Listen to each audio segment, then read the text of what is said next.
Hello বন্ধুরা, BD ছাদ কৃষি চ্যানেলের পক্ষ থেকে আপনাদেরকে স্বাগত। তো আপনারা দেখে বুঝতেই পারছেন এখানে যে আম গাছের বোলটি এসেছে, এখানে প্রায় 80% ফুল ফুটে গেছে।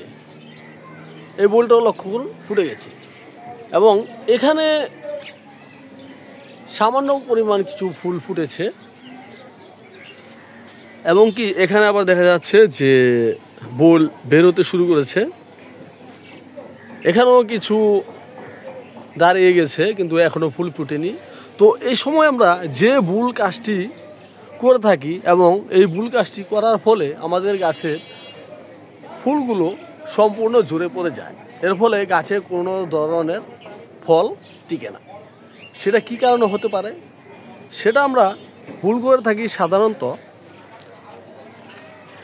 ভুলে আমরা ছত্রাকনাশক, কীটনাশক এগুলো আমরা গাছে ভুলে দিয়ে ফেলি। তো এই সময় আমাদের গাছে কোনো ধরনের কীটনাশক এবং ছত্রাকনাশক ওষুধ দেওয়া যাবে না। যেহেতু আমাদের গাছের ফুল এখন ফুটে গেছে, তাই আমরা কোনো ধরনের ওষুধ গাছে ব্যবহার করব না। সেটা আমরা ওষুধটা কেন ব্যবহার করব না, এখানে আপনারা লক্ষ্য করুন, যে ফুলটি ফুটে গেছে এই সময় গাছে পরাগায়নের সৃষ্টি হয়। এই পরাগায়নের ফলে গাছে ফল হয় এবং ফল আস্তে আস্তে বড় হতে শুরু করে। আর যদি আমরা গাছে এই ছত্রাকনাশক বা কীটনাশক ওষুধ যদি আমরা গাছে এই সময় ব্যবহার করি, তাহলে গাছে মৌমাছি আসবে না, পরাগায়নটা ঠিক মতন হবে না। এর ফলে ফুলগুলো ড্রপ হয়ে ঝরে পড়ে যাবে, আর আমরা এবছর আর কোনো ধরনের ফল পাবো না। তাই আমাদেরকে অবশ্যই খেয়াল রাখতে হবে যে ফুল ফুটে গেলে আমরা কোনো ধরনের ছত্রাকনাশক, কীটনাশক আমরা গাছে ব্যবহার করব না। আরেকটি কথা হচ্ছে, আমরা এ সময় গাছে পানি স্প্রে করে দিতে পারি। আপনারা একটি স্প্রের মাধ্যমে পানি নিয়ে তারপর আপনারা গাছে ব্যবহার করবেন। এতে গাছের ফুলগুলো একটু টিকে যাওয়ার সম্ভাবনা বেশি থাকে। আর গাছের গোড়ায় আমরা পানিটা একটু বুঝে শুনে দেবো। অতিরিক্ত পানিও দেওয়া যাবে না এবং কম পানিও দেওয়া যাবে না। আমি আপনাদেরকে গাছের গোড়াটা দেখাচ্ছি, চলুন।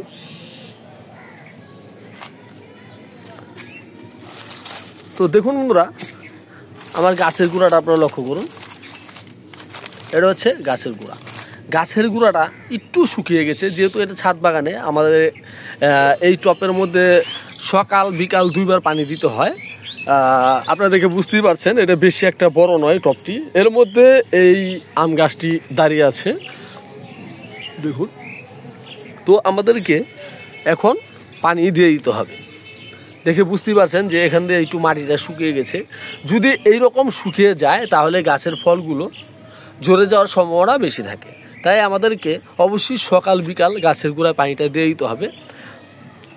আর এ সময় আমরা গাছের গোড়ায় একটু বাড়তি খাবার দিতে পারি। সেটা আমরা দিতে পারি কলার খোসার পানিটা বা সরিষা খোলের পানি, এবং কি যে সবজি খোসা আমরা ফেলে দিই সেই খোসা ভিজিয়ে তারপর আমরা সেই পানিটা আমরা গাছের গোড়ায় দিয়ে দেবো।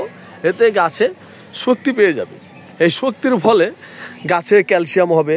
ক্যালসিয়ামের ফলে গাছে ফুল ফল সুন্দর টিকে যাবে। যখন ফুল থেকে ফলে মার্বেল সাইজ হবে, তখনই আমরা গাছে আবার নতুন করে কিছু জিঙ্ক, বোরন এগুলো আমরা স্প্রে করে দিব। আর এখন আমরা বোরনটা গাছের গোড়ায় পানির সাথে মিশিয়ে দিয়ে দিতে পারি, এতে কোনো সমস্যা নেই। আপনারা জিঙ্ক, বোরন দুটাই গাছের গোড়ায় পানির সাথে মিশিয়ে দিতে পারেন, এতে কোনো সমস্যা হবে না। তবে কোনো ধরনের ছত্রাকনাশক বা কীটনাশক এগুলো আমরা এখন গাছে স্প্রে করব না। এই জিনিসটা আমাদের মাথায় রাখতে হবে।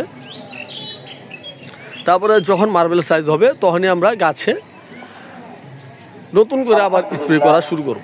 তো বন্ধুরা, এ হচ্ছে ভিডিওটি। যদি ভালো লাগে অবশ্যই চ্যানেলটি সাবস্ক্রাইব করবেন, লাইক করবেন, শেয়ার করবেন। এই বলে আজকের মতন বিদায় নিচ্ছি।